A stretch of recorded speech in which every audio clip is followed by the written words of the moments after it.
नमस्कार मंडळी, कसे आहात तुम्ही सगळे? मजेत ना? मी अनिसा शफीक, मी अनिसा कजायका चॅनलवर तुम्हा सर्वांचे स्वागत करते। मी आज घेऊन आली आहे एकदम सोपी रेसिपी, ती म्हणजे भाजी। मी आज बनवणार आहे पालकची भाजी, ती पण चणा डाळ वापरून। हो, खूप छान आणि टेस्टी होते आणि झटपट होते आणि एकदम फ्रेश पालक मिळालेली आहे मला। तर चला बघूया पालकची भाजी बनवण्यासाठी आपल्याला काय काय साहित्य लागते। तर चला, आज मी बनवणार आहे पालकची टेस्टी भाजी। त्याच्यासाठी मी इथे घेतले आहेत 2 पेंड्या पालक, एकदम बारीक चिरून अशी हिरवीगार पालक आहे, बघू शकता तुम्ही, बारीक चिरून घेतलेली आहे। त्याच्यासाठी मी घेतलेली आहे इथे चणा डाळ। मी आज चणा डाळ घालून बनवणार आहे। त्याच्यासाठी मी चणा डाळीला 15 ते 20 मिनिटं आधी पाण्यात भिजवून ठेवलेली होती। आता पाणी नितरून घेतलेले आहे। मोठा एक कांदा घेतलेला आहे बारीक चिरून, आणि मी इथे घेतलेले आहे 3 ते 4 हिरव्या मिरच्या घेतल्यात कट करून, 10-12 पाकळ्या लसणाच्या आणि 1 चमचा जिरे। एवढंच साहित्य आपल्याला आज लागणार आहे भाजीसाठी। खूप टेस्टी आणि छान होणार आहे भाजी आणि झटपट।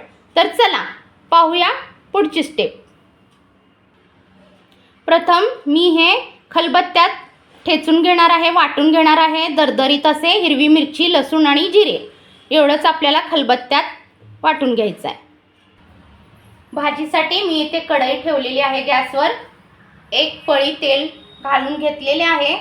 आता मी हिरवी मिरचीचं जे वाटण आहे ते घालून घेणार आहे। सुरुवातीला लसूण आणि हिरवी मिरची छान तेलावर परतून घ्यायची आहे। आपण जिरा, लसूण, हिरवी मिरची असं छान खलबत्त्यात कुटून घेतलेलं आहे। याची फोडणी करून घेणार आहे आपण। इतका सुंदर वास येतो याचा, खूप छान वास येतो। लसणाला छान तेलावर परतून घ्यायचं आहे।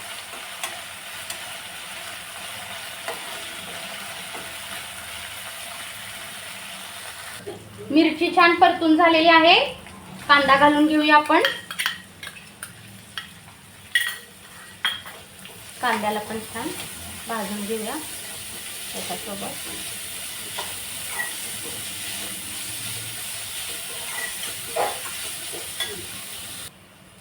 कांदा छान परतून झालेला आहे। थोडीशी मी हळद घालून घेते आणि मिक्स करून घेऊया, भाजून घेऊया भाजीसोबत कांदा।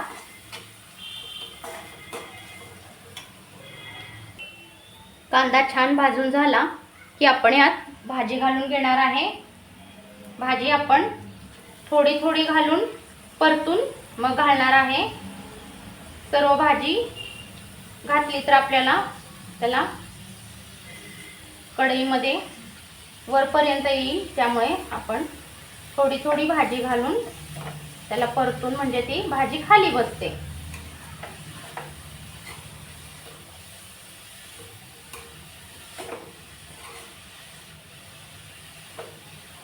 तुम्ही कशा प्रकारे पालक भाजी करता ती सुद्धा मला कमेंट करून सांगा। आणि तुमची रेसिपी जर असेल तर ती सुद्धा माझ्यासोबत तुम्ही शेअर करू शकता। तुम्ही कमेंट करून मला सांगू शकता। तुमची रेसिपी सुद्धा मी शूट करून दाखवू शकते।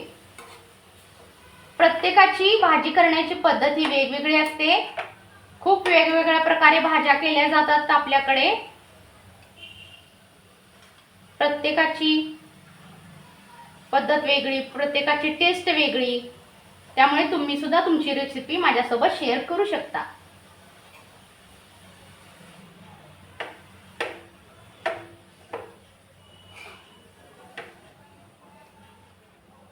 असं हळूहळू मिक्स करता करता आपल्याला यामध्ये भाजी घालून घ्यायची आहे। पहा, चिरलेली भाजी पाहून असं वाटत होतं कढईत बसेल की नाही भाजी, पण आता सर्व भाजी नीट छान खाली बसलेली आहे। आता मी डाळ घालून घेते। डाळ मी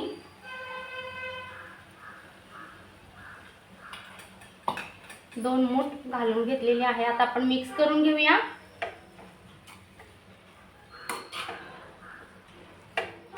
आणि याला झाकून आपण 3 ते 4 मिनिट शिजून द्यायचं. डाळ शिजेपर्यंत भाजीला. भाजी आपली रेडी आहे. जास्त शिजवायची गरज नाही, पालेभाजी आहे त्यामुळे जास्त शिजवायची गरज नाही. वरून आता मी मीठ घालून घेते. चवीनुसार मीठ घालून घ्यायचं आपल्याला.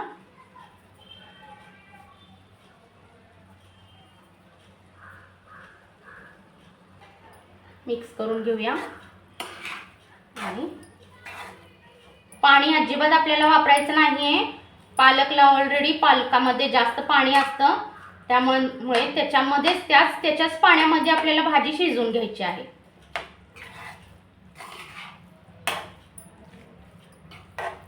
तुम्हाला असं वाटलं की पाणी नाहीये, सर्व पाणी शोषून घेतले आहे, तर थोडासा शिंतोडा तुम्ही त्याच्यावर टाकू शकता. झाकून मी 4 ते 5 मिनिटं भाजीला शिजवून घेते. पाहूया आपण. अरे वा, भाजी आपली रेडी आहे. डाळ तुम्ही छान भिजवून घेतलेली असेल तर पटकन शिजते. आणि डाळ आपल्याला जास्त यामध्ये शिजवायचीच नाहीये, थोडीशी अशी कडकच ठेवायची आहे की खाताना दाताखाली यायला पाहिजे. खूप छान लागते आणि टेस्ट छान येते भाजीला. तुम्ही पाहू शकता, आपण डाळ ही बघू शकतो छान अशी. इतपतच आपल्याला डाळ शिजवून घ्यायची आहे. अर्धा तास आधी किंवा 1 तास आधी तुमच्याकडे वेळ असेल डाळ भिजवली तर खूप लवकर शिजते डाळ. भाजी आपली रेडी आहे. आता मी तुम्हाला सर्व करून दाखवते. पहा, पालक भाजी आपली रेडी आहे. झटपट आणि टेस्टी, होय ना? खूप छान आणि सुंदर होते. एकदा नक्की ट्राय करा आणि मला कमेंट करून सांगा कशी झालेली. आणि वेगवेगळ्या पद्धतीच्या भाज्याही मी तुम्हाला लवकरच दाखवणार आहे. तर खूप छान होते. आणि माझा चॅनल अनिसा जायका ह्याला जास्तीत जास्त लाईक, शेअर आणि सबस्क्राईब करा. थँक्यू.